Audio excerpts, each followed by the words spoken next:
So let's start by talking about the important stuff first. Have you been watching Falcon and the Winter Soldier? I have, yeah. What episode are you up to? I think we watched this Friday's. Was this Friday's the one where Baron Zemo, they broke him out of prison, or was that? I think that was the episode before. Oh, really? Yeah. But then they went on a big thing where the James Bond thing where they go to different countries without any explanation of how they can even afford this or how they get planes, and then they meet Sharon Carter and she helps them out. Was that the one that just was on or no? No, there's... Oh, okay. So what's the last thing that sticks out to you? When Baron Zemo and they were on the plane and he was talking about how Marvin Gaye's Trouble Man is the flight experience, and then the Falcon is just like, he's out of line, but he's not wrong, or something like that. I just thought that was super funny. And okay, yeah, so yeah, you've definitely missed an episode. Okay. And yeah, I'm really enjoying this show, and I think they're doing a good job. Yeah, it's a good show. It's definitely like a spy thriller kind of show. Yeah. They hop around the world. They look cool. They do cool things. There's slow-mo, and there's some fighting. That's pretty much what we get. Yeah, and I don't know if you've paid too much attention. There's only 6 episodes for this show. Oh, good. And they're kind of thinking of it as a 6-hour movie. Yeah. And so, yeah, now that we're officially in the back half with episode 4 having come out, we're really starting to have the pace pick up, and it's fun. Fun, yeah. And I like the Captain America guy. I like how they brought that in, a new Captain America. And do you know who it is? Well, it's U.S. Agent. I know that. Well, yeah. No, the actor. No, I don't. No? Oh, God, I actually don't know his name, but I know who his parents are. Oh. Do you know who his parents are? No.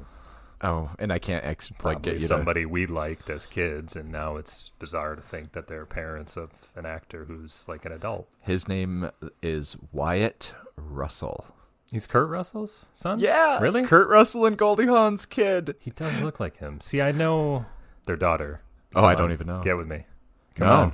I don't know know their family. Kurt Russell is the stepfather of the girl from... She's Goldie Hawn's daughter, but he's the stepfather of the girl from Almost Famous. What's her name? I'm Googling it right now. Cannot figure this out. Oliver Hudson. Yeah, Oliver Hudson is her brother. So Kurt Russell's their stepfather. So those are the Hudson. Kate Hudson, yeah. Kate Hudson. So Kate and Oliver, I know. Oliver was on that show Nashville. He's been in some other stuff. You'd know him if you saw him, probably. He does a podcast. Yeah. Yeah. Anyway, that's interesting. Because I was, you know what? When you asked me who he was, that was kind of what I was thinking. I'm like, he kind of looks like Kurt Russell, but I don't know why I didn't say it. But yeah, that's interesting.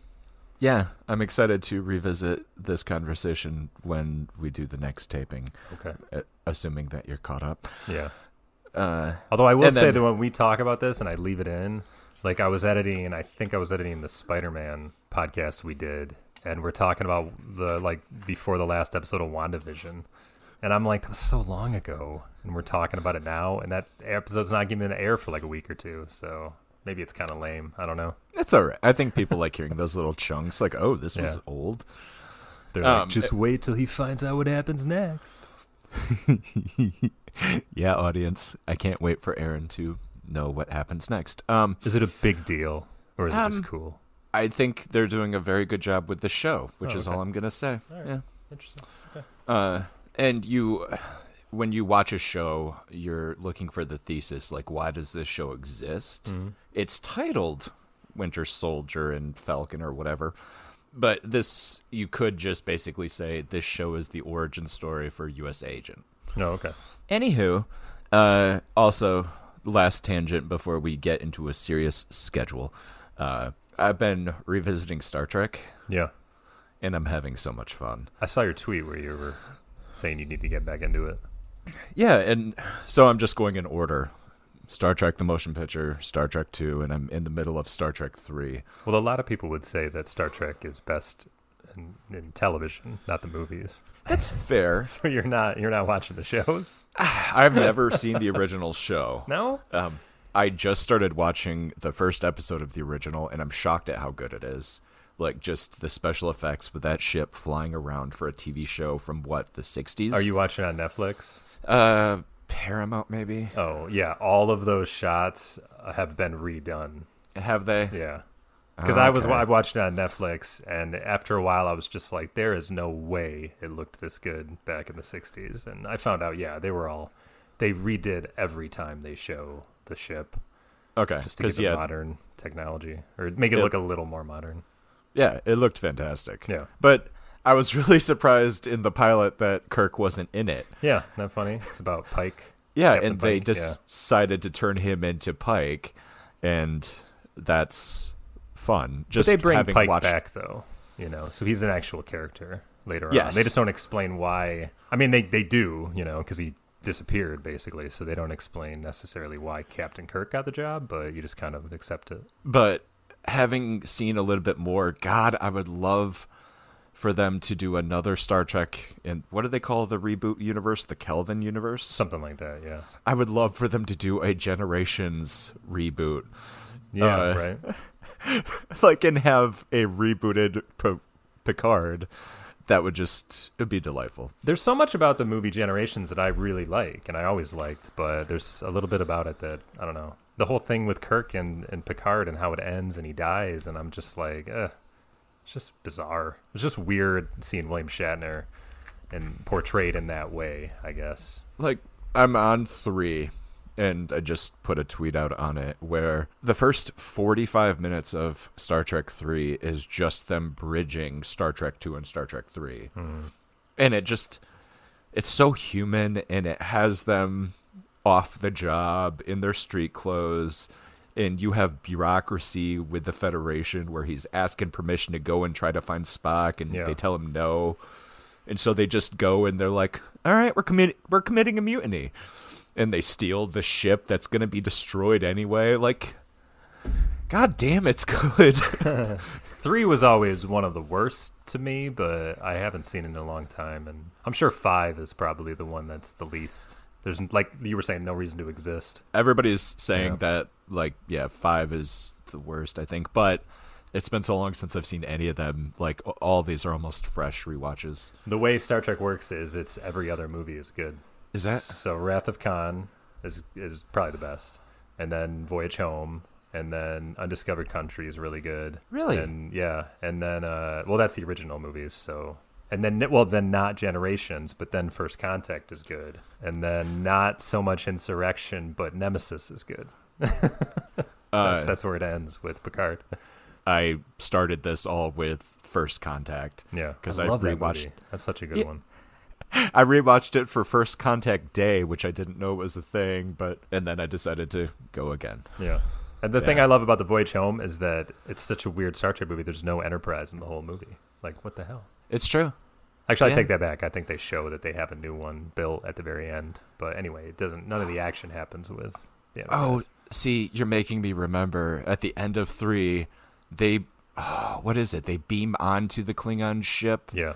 And take it over. Yep. Well, then they watch the Enterprise destroyed. Yeah. Oh, I'm really excited to finish this movie.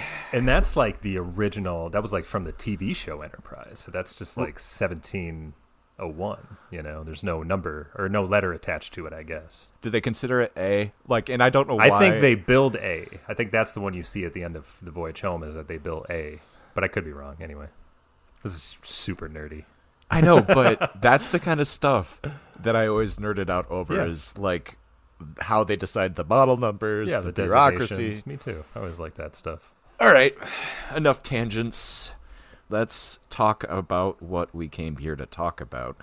Ladies and gentlemen, welcome to Aaron and Justin Talk Sequels. I'm Justin. I'm Aaron.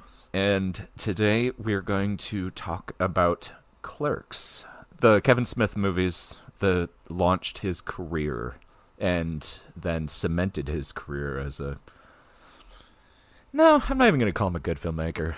A middling filmmaker. Well, we're here to talk about Clerks II. Clerks II, yes. And we're going to follow a slightly different structure today. Oh, we have structure? Yeah. Interesting. That's the first I've heard of this. No real structure. We're actually going to try a structure today. That makes more sense. So we are going to give ourselves 20 minutes to talk about Kevin Smith and his career. We're going to take 20 minutes to talk about Clerks Part 1, and then we will take 20 minutes to talk about Clerks Part 2. I'm going to have a timer go off when we hit that 20-minute mark, and no matter what's happening, we have to switch topics after 20.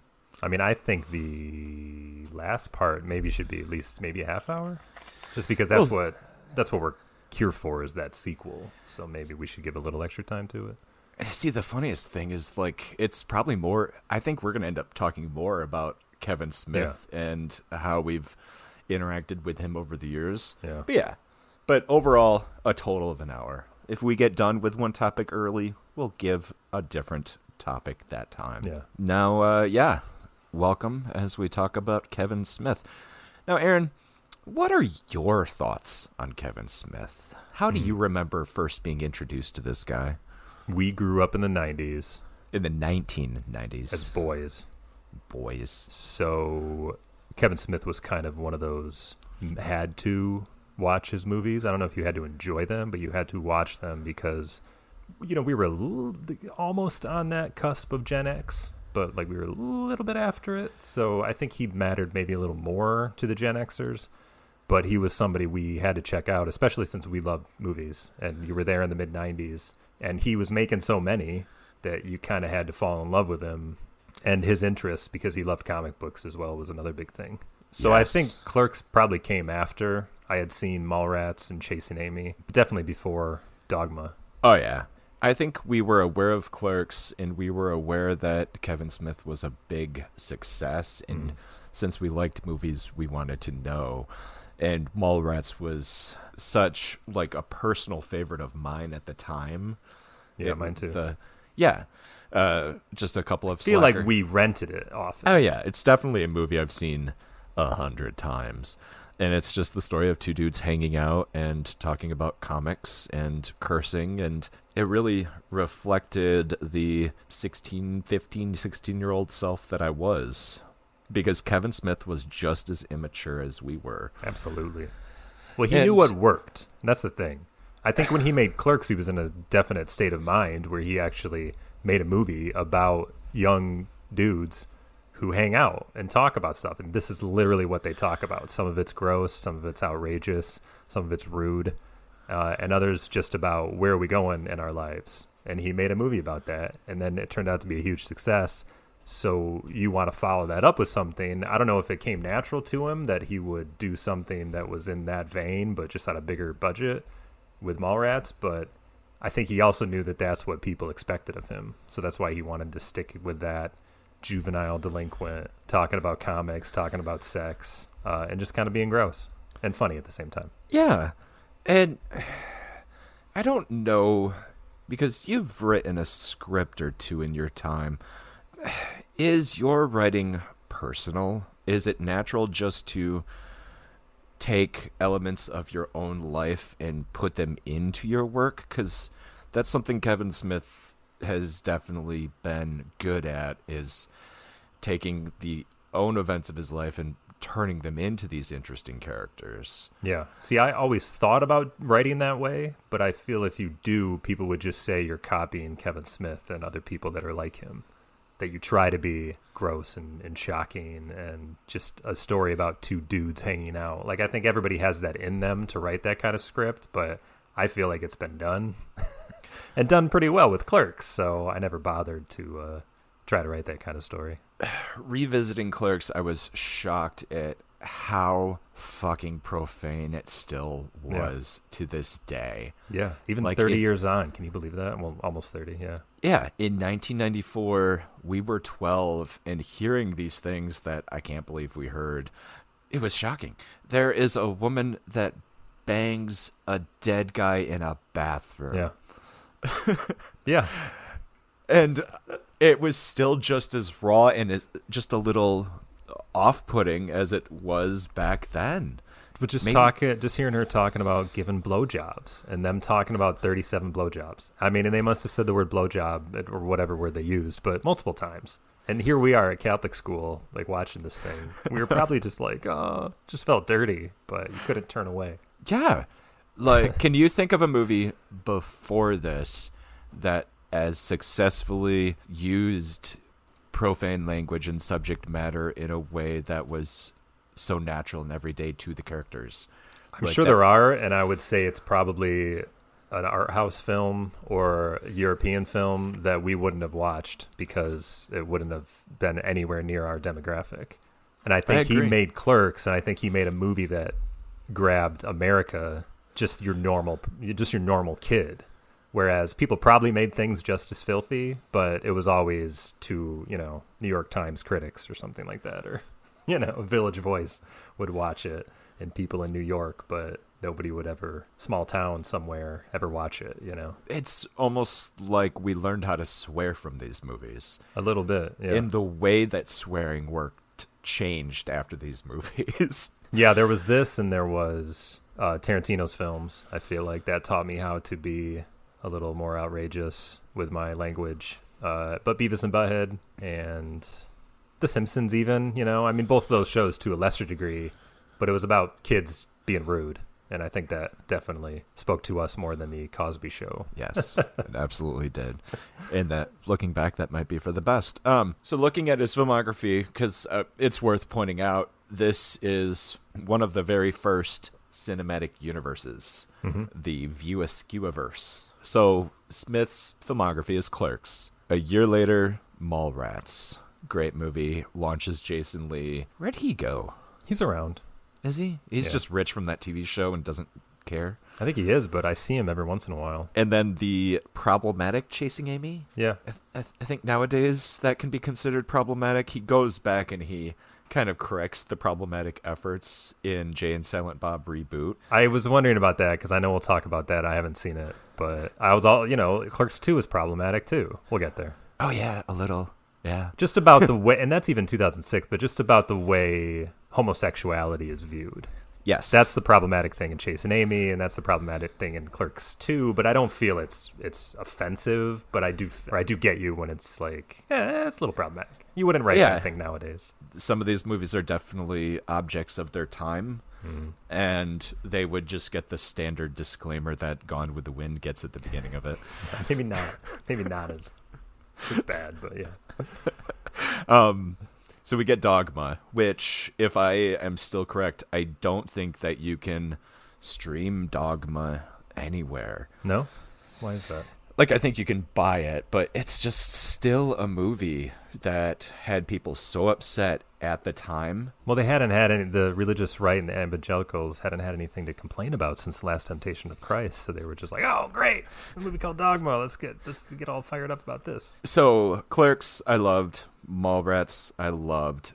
Did you love Chasing Amy? I remember you loved Chasing Amy. I loved Chasing Amy. And because you loved it, it always told me that, like, I don't know if it's as good as he thinks it is, but it was like we were Kevin Smith in a way, and this was him growing up a little bit, so we were along for the ride, and we were still young enough not to really know what a good romantic comedy was, so I think we were like, this is really good. But now we look back on it and say, it's not a perfect movie. Yeah, no, looking back, and I have not revisited it in years, but I've tried a couple times, and I just can't get through it. I think I saw most of it just maybe a couple years, maybe a year or two ago. So yeah, you're right, and you're thinking that it's got some issues. Yeah, it's still a little juvenile, even though he thought he was making something older. Yeah, and I could have swore that was a piece of personal writing too. Did Kevin Smith in real life attempt a conversion, and was he successful or did he fail? I have no idea. I'd like to think that he wrote this movie thinking this is what it's like to be in a relationship, and he came up with this plot device where this person is trying to convert someone to the other side. But that never happened to him, and he was probably never in a serious relationship when he wrote this movie, because he's writing things thinking what they are. That's kind of what it feels like to me. So after you get older, you realize, you were a little wrong about what love is really like in relationships. Yeah. But good try, young man. Good effort. And then we've got Dogma, which I love. I remember seeing it in theaters, and I haven't seen it since, so I can't recall much of any of it. That's a movie that I've revisited a couple of times, and it holds up Like, the performances from the actors in every Kevin Smith movie, they're always a little off. Yeah. But it's just because of his writing style that forces them to be off. And as soon as you get past that, you are able to appreciate for what it is. Yeah. Yeah, and I don't think he's not a bad director. I just don't think he doesn't really have a skill for it. He's just a good, cool guy to hang around with, and everybody likes him, and he writes some interesting kind of unique stories.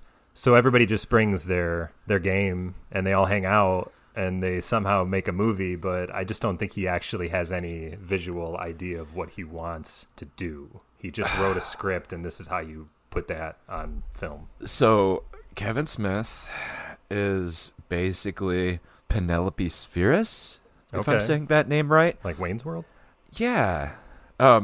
Is basically a director who, if he wasn't the talented writer that he was, he would be subjugated to just making comedy vehicles for major comedy stars. Totally. Like, he would be the guy, he would be the unknown director behind all those SNL movies they made in the 90s. Yes, that's exactly what it is. And it's because of his writing and his different viewpoints that you take a functional director and it's a little more special. That's the way I see Kevin Smith. Yeah, he doesn't need to be a good director because he makes unique stories. Yeah. And they appeal to a certain audience. So he gets the job done. That's why I would never be too hard on him. And I would never be... somebody I knew was always hated Kurt Cobain because he was like, Eddie Van Halen is an amazing guitarist. Kurt Cobain sucks compared to that. And I'm like, why would you ever compare the two of them? They're completely different bands. They sing different, or, he doesn't sing at all. I mean, one's a singer. I mean, I'm like, who cares if he can't play like Eddie Van Halen? Doesn't mean he's not good. Yeah, so that's why I don't really compare Kevin Smith to anybody. I'm just like, Kevin Smith's his own guy. He's perfectly fine. Yep. Like, he is one of those directors that has established himself for being himself. There you go. He deserves a lot of credit for that. Right. And we're about to hit to that point in the filmography where it kind of goes off the rails, but not really, not quite yet. So after Dogma, we get Jay and Silent Bob Strike Back. Is this where it goes off the rails? Not yet. No? I like that movie. It's a fun premise. I mean, I don't remember it from... Just the same as Dogma. I remember we saw it in theaters, and that's the last time I saw it. I mean, but that just seemed like fan service, right? Well, this is where he starts almost leaning on the shared universe a little too much. Mm-hmm. This is where the writers from Chasing Amy sell the film rights to their comic book about Jay and Silent Bob and Chronic. Yeah, I remember. To Hollywood, who make it a movie, and Jay and Silent Bob go to Hollywood to try to stop it. And it's just a fun comic romp. That's it. I remember Mark Hamill was in it at the end as some supervillain. Yeah. Yeah. Bizarre. And it's just fine. And then he's done. This, I think, might be the first time that he's done with the shared universe. I remember that was a big thing, is that he wanted to make a send-off movie because he didn't want to bother with Jay and Silent Bob anymore. He wanted to move on. So that was what Jay and Silent Bob Strike Back was for. That's exactly right. And he moves on to the next chapter in his life, which is Jersey Girl. Yeah. A sincere romantic comedy with Ben Affleck and being a single dad and rediscovering love. And you know what Jersey Girl is? Jersey Girl is his second attempt at Chasing Amy, and I think he actually is a little wiser and older to actually make a real adult film. Yeah. Like, Jersey Girl isn't necessarily a great, memorable one, but it's a better try, I thought, than Chasing Amy was. Yeah, Jersey Girl is totally fine. Yeah. I'm not passionate about it, but I also don't hate it. Yeah, totally fine. Ben Affleck's fun in it, and the kid's good, and George Carlin's in it, and Liv Tyler. Yeah, everybody. It's a good film. So that happens, and then 2 years later, we're back in the View Askew-averse with Clerks II. Yeah, which is, I'm gonna say it, his best movie. Wow. Okay. Yes, his best movie. His script, his screenwriting is tight. His direction is on point. This movie clicks from point A to B. You get characters having emotional moments and growth, and at the beginning, they are different people than they are at the end. Like, the whole movie just flows and it works. Big fan. We'll talk about it later. Okay. 2 years later, we have his second best movie, Zack and Miri Make a Porno. Yeah, have you seen it? I have seen that, but I don't remember much of it. I really liked it. It was just a good little comedy with Seth Rogen, and it was a good little romantic comedy. Yeah, it was about Elizabeth Banks, right, and Seth Rogen. It was Elizabeth Banks, I forget. I'm pretty sure. And they were friends, and then they fell in love. Yeah. Okay, so the year is 2008, and after that, I had completely stopped watching Kevin Smith movies. Yeah, I think me too. The next film is Cop Out. Paycheck movie. Bruce Willis movie where Kevin Smith is very open about the fact that Bruce Willis was a huge asshole throughout the entire movie and just looked down on him, was insulting to him, and just he hated it. He hated the whole experience. I think this was around the exact time that Bruce Willis was doing Paycheck movies, and he just for some reason took it out on Kevin Smith, which I think was unfair. I never saw it. I never saw it either. Bruce with Willis. Tracy Morgan. Yes, that's what I thought. I do know, though, or I've been told that it was originally called A Couple of Dicks because they're detectives, which would have been a way better title, but they would have let him do it. Way better title. So that's what I remember about that movie is it was supposed to be called that. And this is a Kevin Smith Paycheck movie because this is the only film that he has directed that he did not write. Yeah, and they never mentioned that he directs it. Like, they don't even bother. They didn't promote it that way, I don't think, and you don't see it on the cover or streaming cover or thumbnail or whatever. Next in the list of movies you didn't know existed about Kevin Smith, Red State? I watched Red State. It was really good. Yeah. John? That was his left turn into horror movies, sort of. It wasn't really horror, but it was kind of a torture slasher movie in a way. Really? Yeah, it's good though. You should check it out. I'm gonna have to check it out because I know nothing about that movie. It's about a crazy preacher who's like a cult leader, and I think like kids, if I remember correctly, kids get caught up in it, and then they're tortured, and it all comes to a head with the government, and there's a big standoff with weapons, and then it ends with John Goodman giving talking about it to the courts about what happened, and it was the most bizarre ending, but it was pretty funny. Anyway, you should check it out. Yeah. So that's the last Kevin Smith movie I've actually seen. You mean you haven't seen 2014's Tusk? I did not see Tusk. I didn't. And then see I Tusk stayed either. Far away from Yoga Hosers because I heard that was just obnoxiously bad. Wait, let's not jump too far ahead. Tusk is the film where it's another horror film, so I guess Red State being horror makes sense. Sort of, yeah. Where a doctor takes a guy and turns him into a walrus? Walrus? Yeah, because he has tusks. Yeah, and it just sounded... I don't like body horror that much. Yeah, I'm not that big into it. And so I've just always skipped it. Did you see any pictures of what he looks like when he's supposedly a walrus? Oh, really? I've never looked at it. Stupid?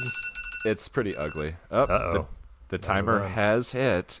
I'm sure we can finish his filmography here quick, right? Yeah, let's finish his filmography. And then we'll move on to Clerks. Tusk starring, what's his name? Mm-hmm. Justin Long. Yeah, it sounds painful, and I never want that to happen to me, so I'm never going to watch it, so it doesn't. See, I bring up Yoga Hosers because that's kind of a secret sequel almost because of Johnny Depp's character. Johnny Depp plays this bizarre Cousteau kind of... Not Cousteau. Was it Cousteau? The guy from the Pink Panther? Peter Sellers. Anyways, but he plays this like French... This is what I know, that he plays some French detective who's in Tusk, and then he pops up again in Yoga Hosers. So it's like this shared universe or something. Yeah, I'm just Googling this for the first time. I know nothing about Yoga Hosers.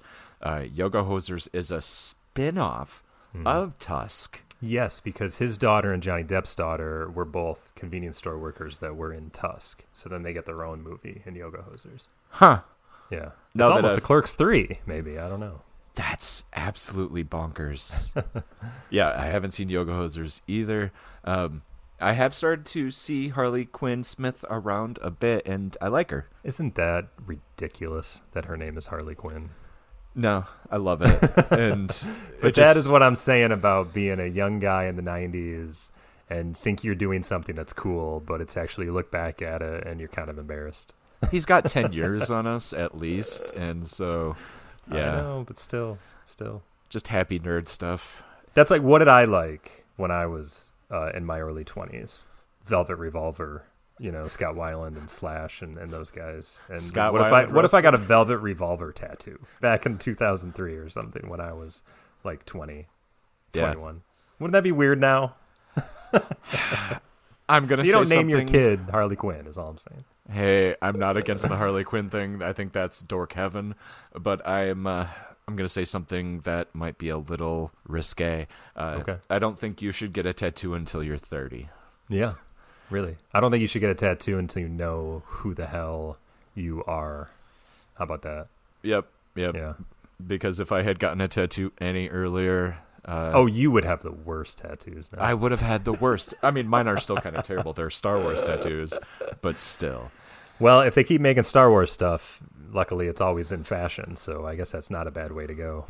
That's darn right. But I would have had bad tattoos. I don't have any tattoos, but I would have had bad ones. What else? Like I probably would have had like a Creed tattoo. Remember Creed?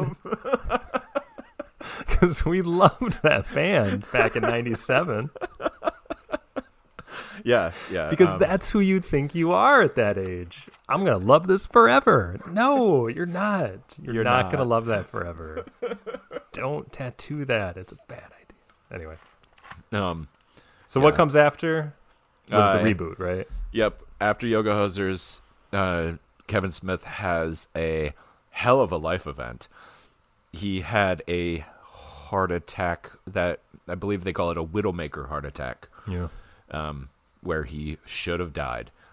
And happily he didn't die. And he's very healthy now. He lost all of his weight after the heart attack. Mm-hmm. And he decided that life is too short. I'm only going to make frickin' movies that I think are going to be fun, and I'm not going to be worried about my career anymore. Yeah. And also, in the past 20 years, he's done everything. Like, he's a podcaster now, a pretty popular one. Huge podcaster. He wrote a whole bunch of comics, some of which I really enjoyed. That kind of started late 90s. And, he hosts documentaries, he hosts TV shows, he pops up here and there all the time. So yeah. He's out there. He is a very well-rounded individual now. So, yeah, he has earned the right to do what he wants. Some things I think are stupid. Some things I'll never watch. But whatever, He knows what he's doing with his career. And that's good on him. And so we get to the last movie in the filmography, which is Jay and Silent Bob Reboot, which is fun, just like the other movies are fun. So you watched it? I have started watching it twice, but I have fallen asleep twice. But I've enjoyed what I've seen. And I want to see that on the cover art. I've watched this twice. I've fallen asleep twice. Just makes me. Premise is pretty simple. Hollywood is rebooting Blunt Man and Chronic, and so they go back to Hollywood to try to stop it again. Gotcha. And he does a really good job with Dogma, Jay and Silent Bob Strike Back, and Jay and Silent Bob Reboot of having these road trip across the country movies.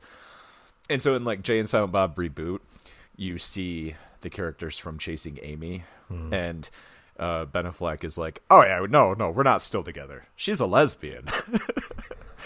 That's pretty funny. Essentially something like that. And I can't remember because I've fallen asleep twice, so correct us if we're wrong, but I'm pretty sure he walks back the iffy stuff from that movie. So it's fun. And on the horizon, we have Clerks Part 3 and Mallrats Part 2. Wow, okay. I didn't know that. And so he has a movie that's in post-production right now called Kilroy Was Here, which I have no idea what the hell this is. Another horror anthology, a comedy horror from Kevin Smith. But yeah, that's the filmography of Kevin Smith. We're fans. And now the timer started, and we're going to start talking Clerks from 1994. Kevin Smith is in the same class as Linklater, as Tarantino, all these guys that really hit it big in the early 90s for independent film. And these guys are really well known mostly for their distinctive voices. They all got big around the same time, but they were all selling you something very, very different. For sure.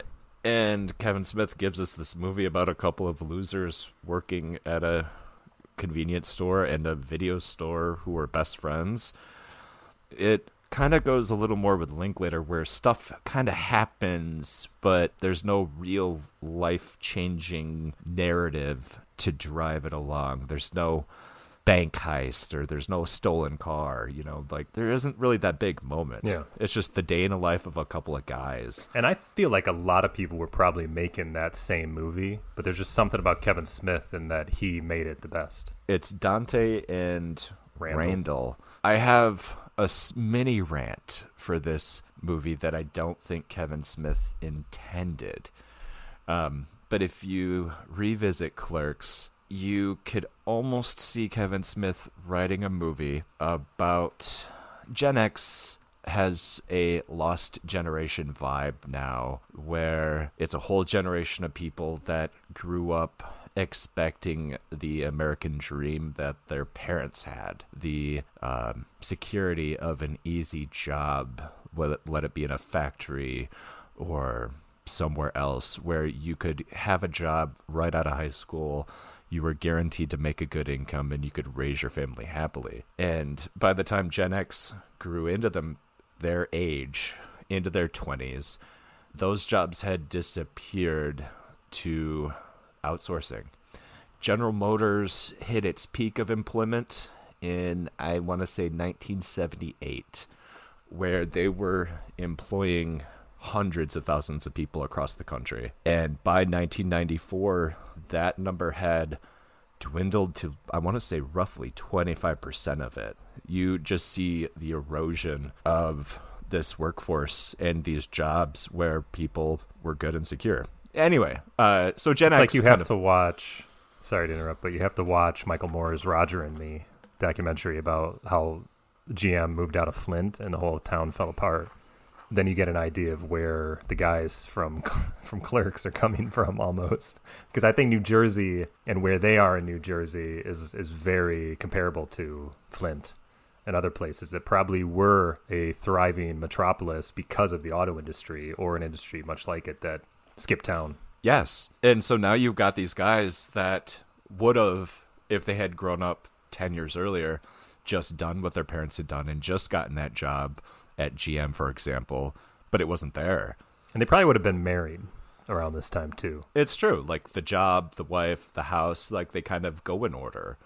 But when that job wasn't there for these guys, they did what anybody else would do, is they just got a job wherever they could find it. And they end up in these dead-end jobs that don't pay that well. And you get this disaffected youth that we see a lot of movies about. And those are really the stars of this movie. Again, Kevin Smith might not have been going there. This could just be the story of a couple of losers and the day in their life. But maybe the message is, depending on the time and circumstances, we are all Randall and we're all Dante. Yeah. And it's really just the roll of the dice that we didn't end up like them. Kevin Smith may have not been as cerebral about this as we can now critique it. However, as a filmmaker, you want to make something that has layers, whether you had seen it there or not. You still made something that had that in there, and that's what people gravitated to. And like I said, a lot of people were trying to make this kind of movie. Let's make a hangout movie. But nobody quite did it the way he did it. And he tapped into something that spoke to people. And it was more than just the blowjob comedy and, screwing off at work and playing hockey on the roof and enjoying the, working at a video store and things like that. There was more to it than that. That's what made you entertained by it. But it spoke to you in a way, showed a view of the world that I think a lot of people understood. I never thought about me interpreting Clerks now would speak to the quality of the film, but yeah, you have a really good point. Like, I think it's his best film, personally. I think it's his best film, just because it comes from his most honest place, like where he was in life. This is the kind of movie he made, and everything came together to tell a very unique story. And ever since then, he's been allowed to just go after whatever his love and desire is, and to highlight this and that and comics and other movies and Star Wars and everything. But it never has been to me, his voice has never been as authentic as this movie. I like that. I like that a There lot. you go. So yeah, and Clerks 2 is a complete cash-in. That's why I don't really care for it much. Oh my but we'll God. get to that. So, cash-in, complete fan service. Anyway, there was a thing about George Lucas writing American Graffiti and how he was each of the title characters, and it was different parts of his psyche. Ron Howard was kind of an asshole, and just on and on. Do you think both of these characters are supposed to represent a different part of his psyche? Do you align yourself with one of them more than the other? I think we did. Like, we were almost trying to see who was Dante and who was Randall. But no, not so much that movie. I guess we were always kind of seeing who was Jason Lee and who was Jeremy London from Mallrats, right? Absolutely, yeah. So now that I have to, I guess I never thought about it that way with Clerks, but if I had to think about it, I don't know. To me, I could be both of those characters if both of those characters, Dante and Randall, were secret artists in a way, and that they grew up on certain movies and read certain books from, the greats, Kerouac, and people that showed them this world of being an artist and how you don't want to be a consumer. You don't want to give in to having a boss and work in the 9-to-5 job. You have to get out there and explore the world, and you'll find your place. Like, that to me is Dante and Randall, but they have zero motivation to pull it off. So they have entered the workforce. So I could be Dante and Randall, but at the same time, I feel like there's a little too much drive in me as far as being an actual producing artist. So I never fell completely into that trap. But I could see aspects of them that would represent me for sure. Yeah, we've got Dante, who's in his head, I'm capable of great things. If only I do X, I'm going to be awesome. And he's just never willing to do X to become that awesomeness. Right. And so he's always got his head in the future and what I want to be without ever thinking about what I have to do today to get there. And then we've got Rando, who's the pessimist, who's always like, the world's fucking stupid. We might as well just hang out here and have a good time. Yeah. Like, to me, Dante is always blaming everybody else for his problems, including the world. Whereas Randall doesn't blame anybody for his problems. He knows he just has no motivation, and this is the way it is. So he's just trying to enjoy it. Like a bit of a dreamer and a bit of a realist. Yeah. But it'd be nice if he wrote a book or something, but he won't do anything special. So people just are annoyed by him. Well, that's where we're getting with Clerks 3. Because Clerks 3, not to skip over 2, but Clerks 3 is Randall has a heart attack, decides he hasn't done anything with his life, and so he decides to make a movie, which is the movie he's making is Clerks. And so it gets a meta full circle. Yeah. Huh. That's very Kevin Smith, obviously. That's very Kevin Smith, yeah. Interesting. Yeah, and apparently the guy that plays Randall just has not had a lot of interest in revisiting it. And so it took him a long time to get on board. But yeah, the word is that Randall's on board, and so the movie's getting made. Yeah, I think they just have their own lives, and they're not Hollywood people, but they're there for Kevin. And much the same way that, this is another tangent, but I always feel bad for Ben Affleck and Jason Lee, because I know they'd rather be doing anything else than having to portray the characters from Chasing Amy again.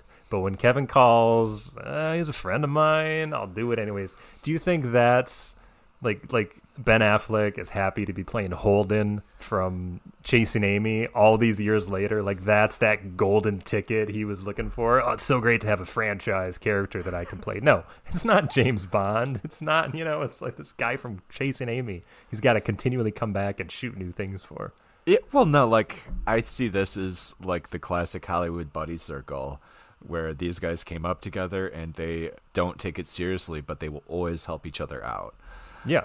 Yeah, and so I don't think Ben Affleck... But they secretly don't want to. I don't think it's... I don't want to. I think it's... Oh, sure, what the hell, I'll show up. I don't know. Affleck seems like he's got plenty to do. I think... He always has to make time for Kevin, where he'd just be like, do we have to do this again? Can we just talk to each other on the phone? Do I have to be in another movie where I got to play that guy? See, I think it's the opposite. I see Ben Affleck as a super loyal guy to his friends, and I don't think he ever gets irritated when Kevin Smith calls. I don't know. Yeah. That's good to know. So yeah, Jeff Anderson is not the guy that plays Randall. He has not been in much of anything. He's been in a couple things here and there. Yeah, and I really think it's just his choice. Like, I don't think he wants to do anything else. I mean, they're not. I like Randall and I like Dante, but those guys are not actors. No. They're guys that were in their buddy's movie that just happened to blow up. Brian O'Halloran, yeah. And I give him more credit nowadays than I did when I originally saw Clerks II, because I think they can act. I don't think they were as bad as I initially thought they were. But it didn't matter when you watched Clerks, because it was black and white. It felt like you were watching a documentary. So they didn't have to be great at what they did. They just had to say this funny dialogue. But Clerks II to me was more such a professional-looking film that it really took me out of it that they weren't pros. Especially when you put Rosario Dawson in there. Like, here, let's have him act against this girl that's really good at what she does. And I'm just like, oh, they're going to look horrible. So I remember not really liking that movie when I first saw it, just because I was just like, these guys suck. But having rewatched it soon after I watched Clerks, it was nice to like see the nostalgia of revisiting those characters. And they pulled it off. You know, I think they did a better job acting than they did in the first movie, even though to me it wasn't a better film. I think they're still as bad of an actor as they were in the first film. I can't talk. But Kevin Smith, I think, was better at directing actors by the time maybe he knew how to write for them. Yeah. Because I don't know the story of Clerks, if he had them cast or he was friends with them before he even wrote the movie. I don't know. Maybe he wrote the movie and then he had to find actors for it. Maybe that's how they got involved. If there is any way that they weren't his friends and he hired them, my mind would be blown. But he was shooting on like 25 grand or something, you know? Maxed and that's out film. credit I mean, half cards, of that's like film. Yeah. You don't have a lot of choice if you're going to pay people to be in a movie. You're not going to get the greatest actors for that kind of money. Brian O'Halloran is in The Happening, the M. Night Shyamalan movie. I read that, yeah. Do you see him in there? Only like his face for like a couple of seconds. He's an unnamed Jeep driver driving John Leguizamo to try and find his wife. And weird. I'd like to think that it's Dante that... Yeah, that's him trying to be a professional actor and failing because he just got a cameo appearance, or a little, not an extra, but a featured extra role. Yeah, like sad. He's got a couple of small roles here and there. He's like, I was a leading man. Whereas Randall's like, I'm not doing that shit.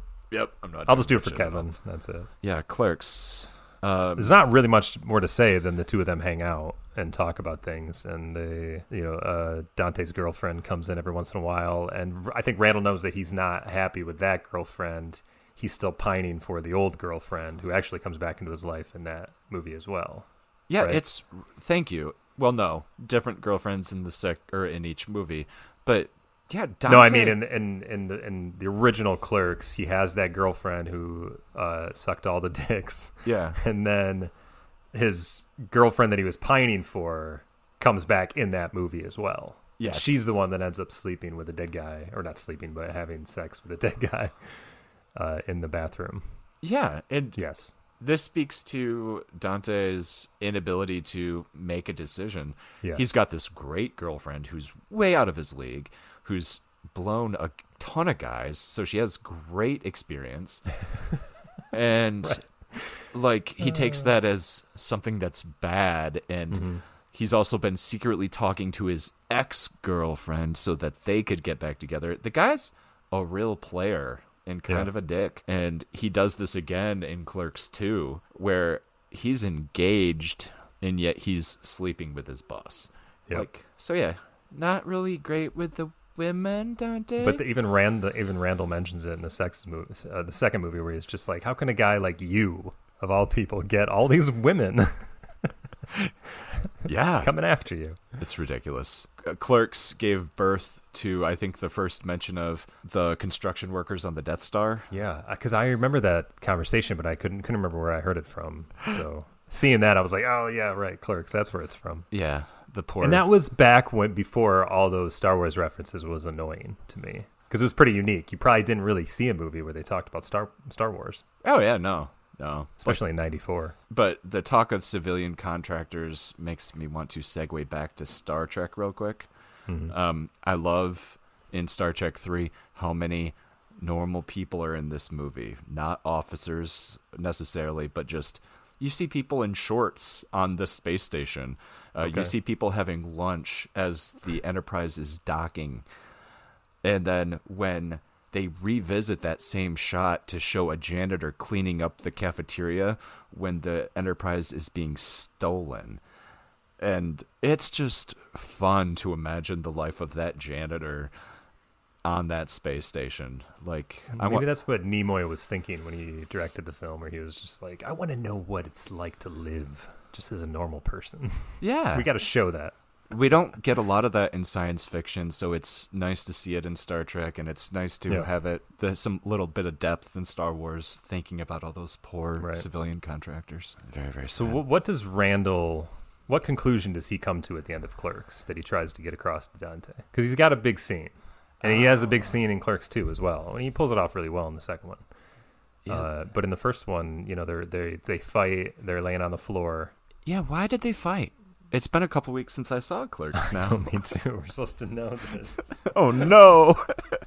Well, I think he says as much, that you're unwilling to make decisions, and that's why you're stuck where you are. But yeah, and he calls him out on the girlfriend. Bullshit. But they're actually fist fighting, and there's got to be a reason. Well, it all comes to a head, for sure, because Randall has this view of life where nothing should be taken seriously, and he can fuck around and somehow keep moving on. Whereas Dante feels like there's consequences to everything and the world's out to get him, and if he was just able to do this, he'd be somebody. And I think Randall's basically telling him that he's his own worst enemy, and that's why he's not getting anywhere. But Randall doesn't want to be dragged down by it, so he's just going to try to move on and enjoy life as it is. Yeah. That's kind of what it said to me, in a way. And that's kind of how it ends. Yeah, and then they get over kind of it. make up. Yeah, so they have rooftop hockey. They go... Oh. Timer is up for that 20-minute segment. Pretty much all we need to say anyways. But no, they do rooftop hockey. They leave to go to a funeral. Yep. For Julie. It was like an old classmate. Was it Julie Dwyer? Yeah, that's probably it. Who died? Oh, no, wait. Julie Dwyer dies in Mallrats. The cousin. All right. So, yeah, one charming aspect of Kevin Smith's writing that actually can hurt you a little is they do a really good job of conversational speaking, where they will talk about your friend's cousin's brother, and it's in a community, so they know who those people are, and you see these little details pop up over and over. You hear about the cousin who fucked a dead guy in the convenience store bathroom, things like that. It also, that was his, maybe he didn't think about that when he was making the movie, but that is also another way that brought fans into his world. And that when you watched Mallrats, you got those little Easter eggs that they had mentioned somebody who was in the first movie. When you watched Chasing Amy, you knew who that person was because you were a fan of Mallrats. And it's just something that your casual viewer wouldn't. It would just go right over their head. I say this. That's how you make a fan base. Yeah, and I say this, and I hate that I'm saying it out loud. It's only 50% genuine. But would we have an MCU if there was no View Askewverse?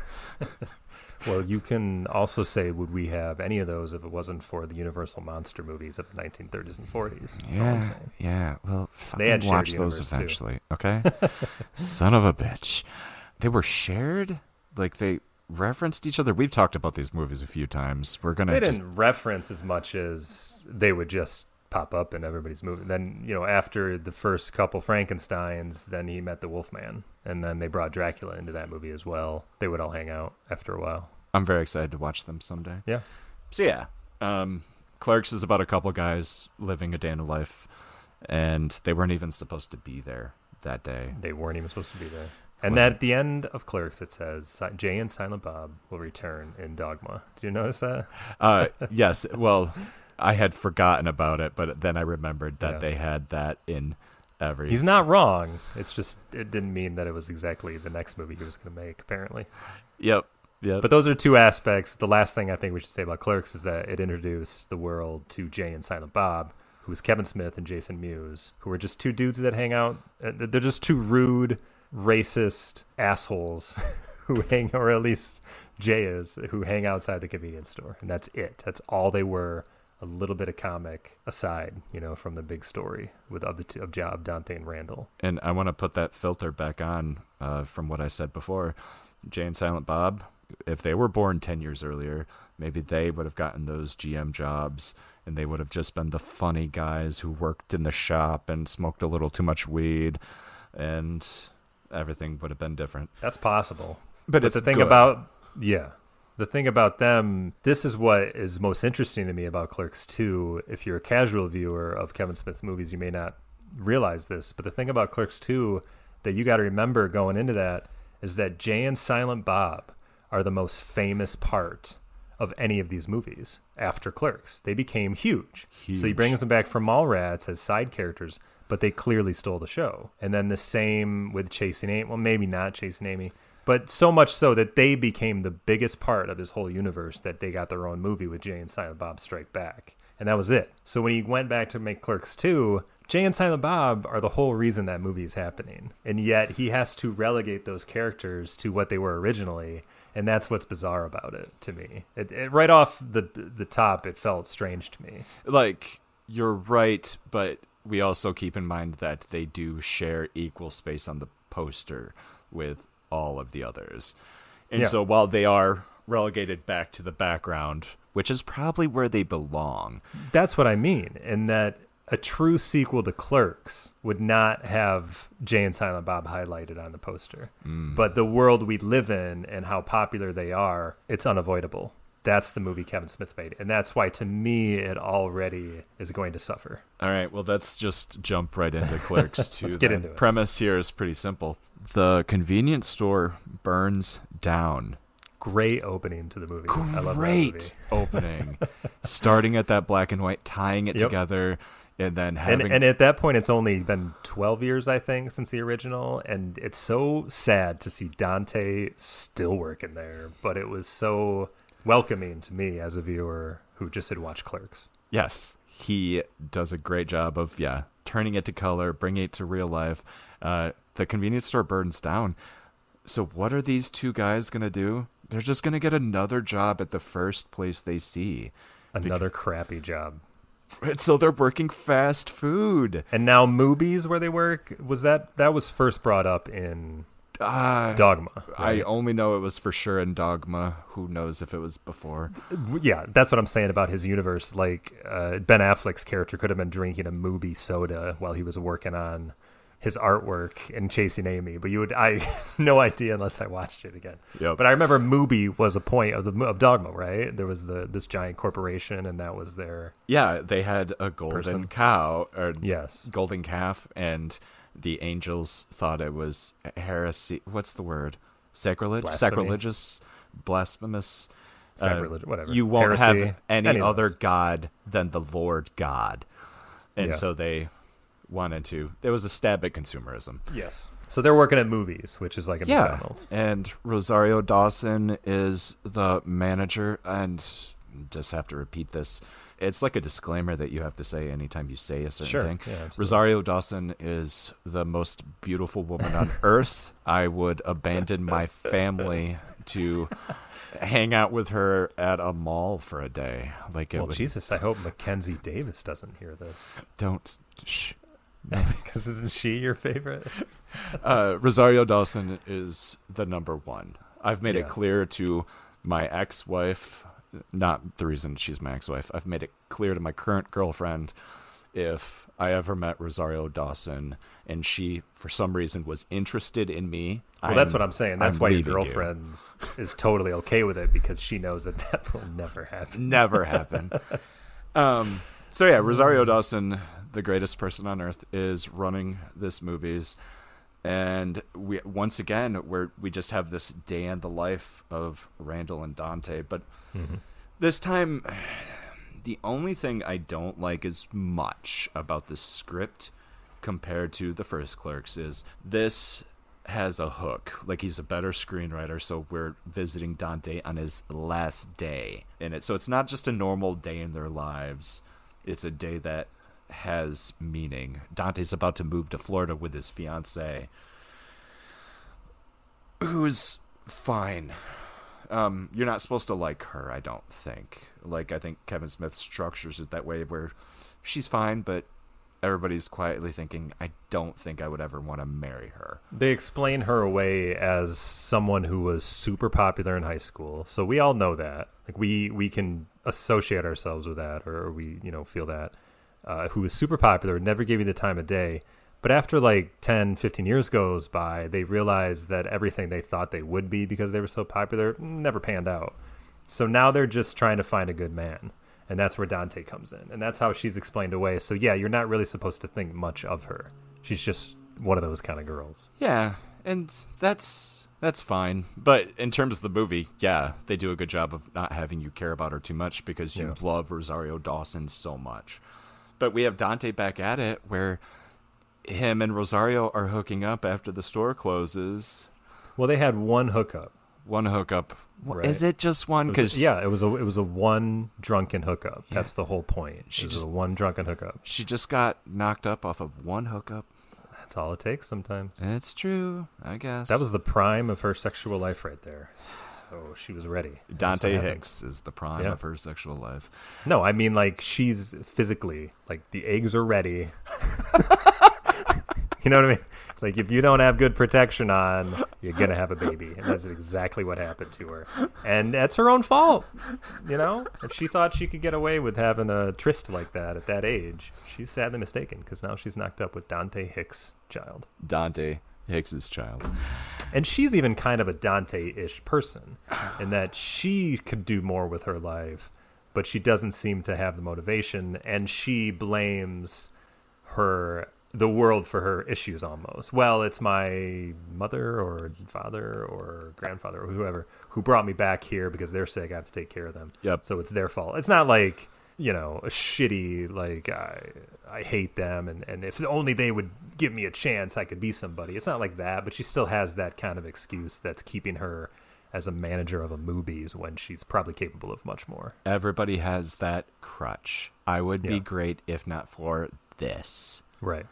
And does this movie start to play with that idea of, all right, now that you're growing up, let's actually take the initiative and do the thing. I would be great if this wasn't happening and actually just being great. And I think it does play with it more because the first one didn't really need to play. They played with that a little bit, but they were still young. They're only like 21, 22. So even at the end of Clerks, Kevin Smith was saying, they got time. Yeah. I don't have to have them figure out what they want to do with their lives. They can be happy working at this place as long as they can just get their shit together a little bit. And that's kind of how the first movie ended. This one, now they're early 30s, and it's getting sad that they don't have shit worked out. So I think Kevin Smith wasn't necessarily allowed to just make that kind of movie again where it was just a hangout one, because I think people would expect more from him. And if you're going to do a true sequel to Clerks, you probably got to move them into some other direction. And they do a great job in Clerks 2 of introducing more characters because this movie needed them. We have Trevor Furman. I'm going to try that. Might be wrong. As Elias Grover. Oh, so funny. That kid, man. Oh, my God. But we have another man-child who is being driven to work by his mom. He's, what was he, 20, 21? Something like that, yeah. He's completely sheltered, and he's working this fast food job that he, in theory, should have graduated from by then. And I would say we knew people who were probably a little sheltered in that way, and the people that loved them the most were the Randall types. There's something about being a Randall type. You just love having a kid that you can kind of explain the world to because they're so innocent almost, and you just want to ruin things for them. And that's why I love that relationship between the two of them. That worked really well for me in this movie. They were the best part of the movie. They were one of the best parts, yeah. Yeah, I would say. Having that back and forth, because Kevin is really good at the pop culture references. Yeah. And so we get a lot of Lord of the Rings is better than Star Wars talk. We get Randall using the internet because the internet wasn't a thing in the first one. Yeah. And him commenting on message boards. What was the specific conversation? He was criticizing a man who was stuck in a wheelchair for boo-hooing about not being able to walk. Right. He was like the first internet troll, basically. Yeah, exactly. And it was delightful. That was funny. But we're far enough into Kevin Smith's filmography where we have Ben Affleck popping up as just a random customer. We have Jason Lee popping up as a high school person that they went to high school with who was successful and criticizing them for never doing anything with their lives. Right. We have Ethan Suplee as a guy going... I would say Suplee. Suplee, sorry. Have you seen him lately? Yeah, didn't he get all buff? Oh, he's so buff and so skinny, and he had to work so hard at it. I want to... Oh, it's insane, man. Yeah. And then Jay and Silent Bob are there hanging outside movies now because they don't have a place to go to. Yeah, they lost their quick stop. So it's Dante's last day. He's going to move to Florida with his girl, fiance, because her father owns a chain of car washes, which is kind of funny to think that there are car washes, a chain of car washes in Florida, of all places. Yeah. So that's where his life is leading. He found somebody good, so he's just going to go there. And obviously Randall, you're building up to the point where Randall, you know that he's just thinking like, this is so lame, you doing that. Like, don't you have an original thought in your head? Why are you following her? We got something special here. So Randall wants to have a big going away for him. So he decides to do this bestiality show, right? With a dude fucking a donkey. He wanted a woman fucking a donkey. No. She was supposed to just blow the donkey. Oh, yes. Yes, that was as far as it was supposed to get. Right. Yeah, he thought it was a woman. So that's the big plot device, is that he orders this thing.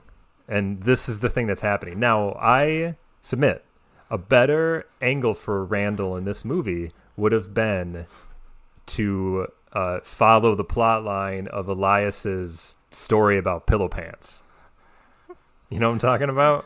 The troll that lives in his girlfriend's vagina that will bite his dick off if he tries to have sex with her. Yes. That's the sheltered, bizarre religious life that Elias has led. That's what he believes.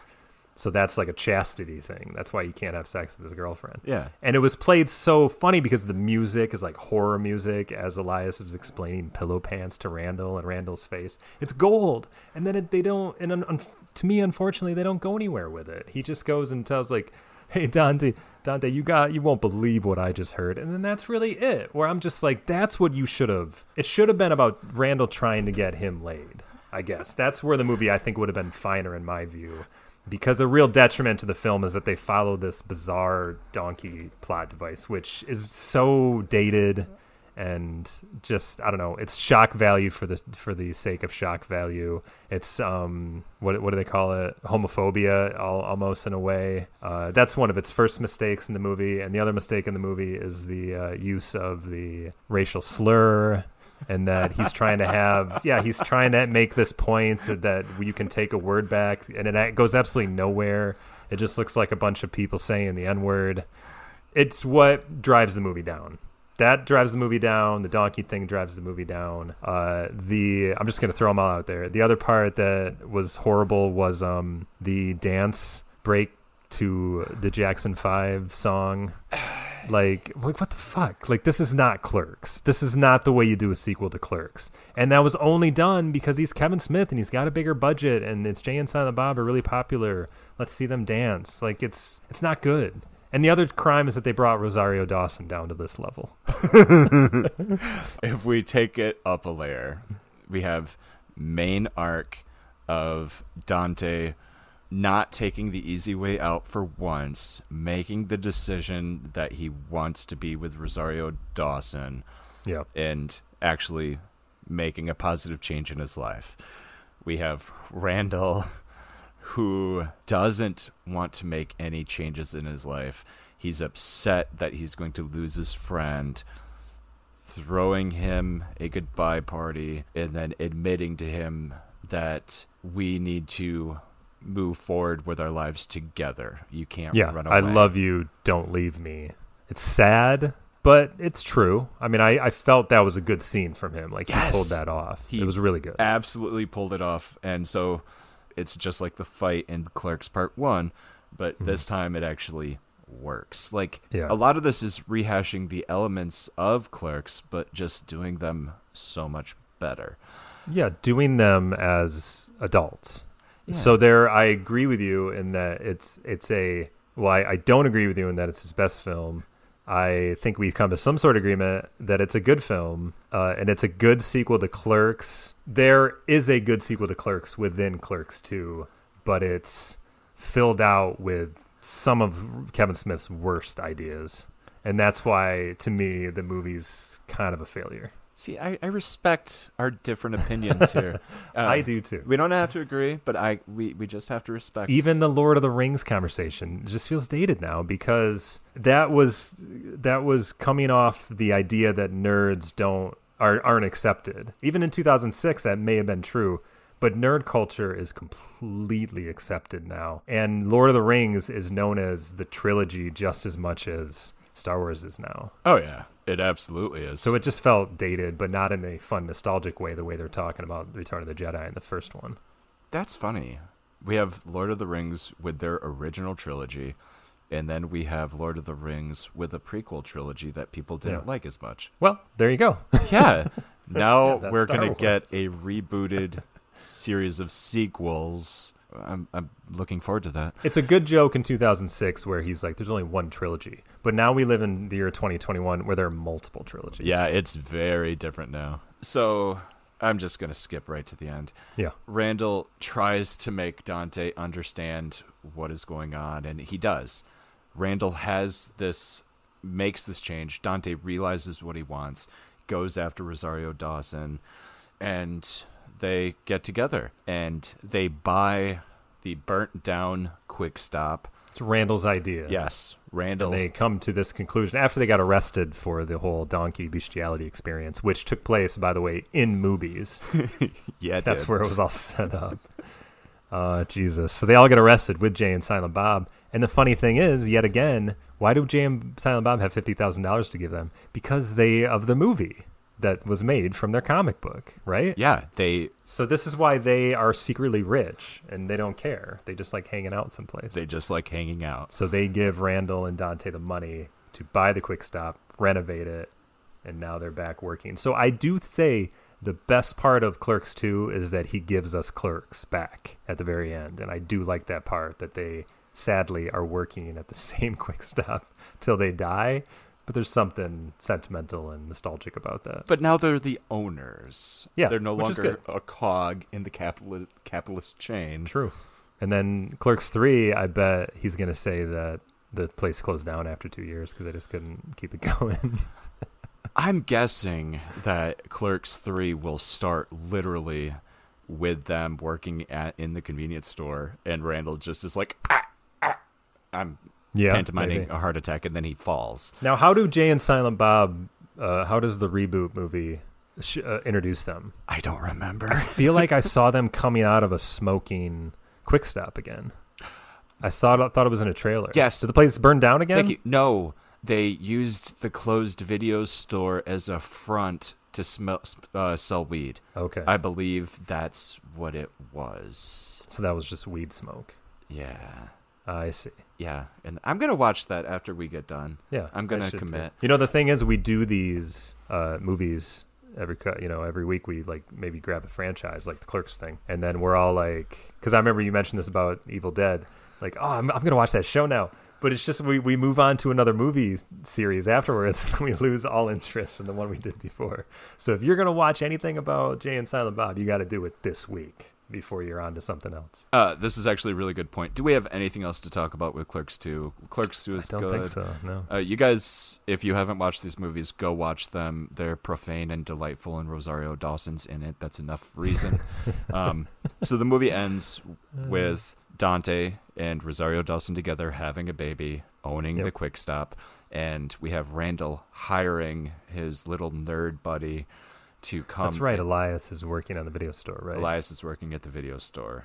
So hopefully we get all of these people back for Clerks 3. Well, that's my question about the reboot movie. Is the video store still there? That seems unlikely. Yeah, it seems unlikely, and I will let you know because I'm for sure going to watch it. I have nothing going on. All right. Awesome. In preparation for this podcast, I did purchase Clerks, the animated series, which premiered after Clerks 2. Is it any good? Because I remember you said it. It's not great. I don't enjoy it. What's wrong with it? It's a mix of Kevin Smith and a mix of Looney Tunes in terms of it's a Clerks story, but it's an outrageous cartoon story. So like the first episode is where a millionaire decides to open up a competing giant convenience store across the street, and he tries to get the two of them to work for him, but they won't, and they stop him. Is it made for kids? No. And okay, well that's weird. It sounds like it is, but there's still profanity, right? Oh yeah. The next one is this premise. They have good premises, but they just don't execute that well. Okay. Clerks, the second episode, is a flashback episode where they're locked in a freezer and they're flashing back to their previous adventures, but the only previous adventure is the first episode. So you have a flashback episode where they're just flashing back to the previous episode. To the previous episode. Yeah, it's a clip show, but they only have one episode to do clips. Yes. That's pretty awesome. That's a clever premise, but it just doesn't... I don't think The Simpsons did their first clip show till like the 40s or something. Well, yeah, those are like usually the rules. Like that's pretty funny. Band isn't supposed to do a greatest hits until they've hit the 10-year mark, right? I really do like that premise, so that makes me want to actually watch it. It was like $6. There was only 8 episodes. Yeah. Unfortunately, you know how it is with the View Askew universe. Maybe if you watch Clerks 3, there's going to be a part you don't understand, and they'll be like, well, you got to watch episode 4 of Clerks the cartoon to understand it. And you'll just be like, why does everything have to be connected? Damn you. I didn't even know this. There was a pilot for a live action Clerks show in 1995. We should check that out. I don't. Bet it's on YouTube. Oh, it's probably very bad. And you ever seen Conan O'Brien's pilot he made with Adam West? I can't remember what it's called. This is totally tangent, but he made a pilot episode about Adam West, Adam West is an actor in the show, and he used to play a cop in like an old Kolchak kind of show, and now he's just some actor who teaches acting at a college, but he still thinks he's that cop character, so he tries to solve crimes. And they only made one pilot episode. It's super funny, but if you just type in Conan O'Brien Adam West on YouTube, it's definitely a good watch. It's like 20 to 25 minutes, but it's such a funny show. I want to do a tangent. I wish they would have picked it up, but they never did. On top of a tangent here. Oh, am I going to lose it? It was just at the tip of my tongue. Oh, it's gone. The Clerks cartoon. One last thing on that. They all came back to do the voices. And so that's the one thing they'll do. They all come back for Kevin. Yeah. That's how it goes. They just come back for Kevin. Well, you get paid too. I guess that's not bad. So my question is, and we haven't really discussed this, so we've done the Clerks series. Mm-hmm. When Clerks 3 comes out, it feels like we have to do a one-off episode to keep it real, because people can't just come back to this 2 years later and it's like, oh, they only did Clerks 2. Why didn't they do Clerks 3? Oh, I want to do Clerks 3 for sure, but the lucky thing is we'll just be like, watch this other episode. We'll have the link. Yeah. To know what about the first 2 movies. We're not talking about those right now. And I think it'll probably take 30 minutes and it'll be pretty short. Yeah. All right. Do we have anything else to say about Clerks 2? I'm sure we could come up with some things, but I think that's a pretty good opinion about it that we've had so far. Yeah, I think we can keep it pretty nice and tight. All right. Kevin Smith is pretty cool. I hope that his movies in the future are good. Please just make good movies, sir. Thank you. We made it through this entire podcast without saying Snoochie Boochies. Oh, well, now you just blew it. Yeah. Oh, I did. I ruined it. That's bad. Snoochie Boochies. What are some other... Oh, I did want to mention that Dante pops up in Mallrats. Do you remember? He's on the game show that they do, and Jason Lee... Different Hicks. It's not Dante. But it is the actor. It is the actor, and he's playing Dante's that's what I mean. cousin. Yes, exactly. I know, Yeah. But he has that great line where Jason Lee is telling the story about, so funny, about like this plane going down and his conscience just starts whacking off because he's just like, it's the end of his life anyways. Everybody else in the plane starts doing it too, but then it levels off. and they all quietly tuck their junk back in and they all depart the plane and never talk about it. And then the Dante's cousin character's like, did he finish? I think he said, did he come or what? And then they're like, Jesus, Doug. I think Doug was his name, wasn't it? Jesus Christ, Doug. There's just some things you don't tell. So funny. Oh. Yeah. That would have been fun to come back to do that. Yeah. God, we should probably do Mallrats too when that comes out as well. Yeah, that's all I got too. Okay. Well, thanks for tuning in, everybody. Yeah, thanks for listening to us talk about Clerks and Kevin Smith and Rosario Dawson's amazingness. That's how we're going to end this.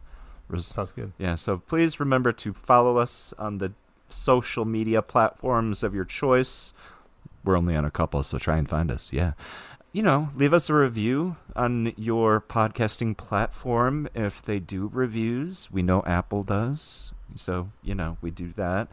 Do you have any special messages for the kids? Tell us what you want to hear. Yeah, we would love... Maybe there's movies out there we don't know about. Yeah. That's what I would like to find out. Make us watch the movies that you like, and we'll talk about those too. There you go.